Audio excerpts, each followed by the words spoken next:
મરીડા દરવાજાથી મરીડા જવાનો રસ્તો છે અને હાલ જિલ્લા પંચાયતમાં એ મંજૂર થયેલો રસ્તો છે. આપણે એનો જોબ નંબર લાયેલા છે અને લગભગ 1.5 કરોડ રૂપિયાના ખર્ચે આ રસ્તો બનવાનો છે. આ રસ્તાની અંદર 1500 મીટર જેવું સીસી છે અને લગભગ 1700 મીટર જેવું સીસી કામ છે અને પહોળાઈ એની 7.5 મીટર છે અને ત્યાર પછીનો જે મરીડાનો રસ્તો છે એ કાર્પેટ થવાનો.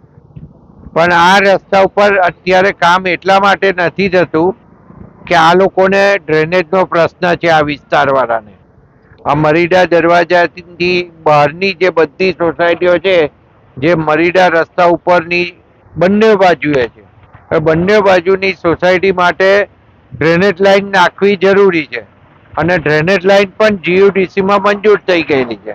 એનો પણ વર્ક ઓર્ડર આપી દેવામાં આવ્યો એટલે એ પણ કામ કરવાનું છે અને એકવાર GUDCની લાઈન ડ્રેનેજની નખાય ત્યાર પછી જ આ કામ થાય એવું છે.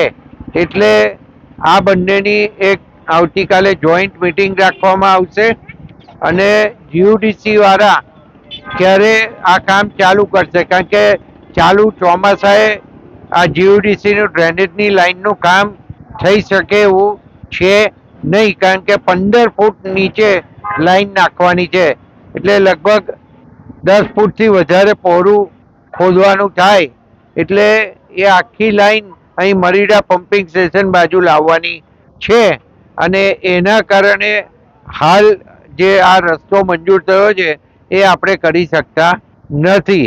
આનું વારંવાર રજૂઆતો લોકો કરતા હોય છે, પેપરમાં આવે છે એટલે ખાસ કરીને આજે આપના મારફતે પ્રજાને અહીંની જાણ કરવા માંગુ છું કે ડ્રેનેજ લાઈન નખાયા પછી આ રસ્તાની કામગીરી કરવામાં આવશે.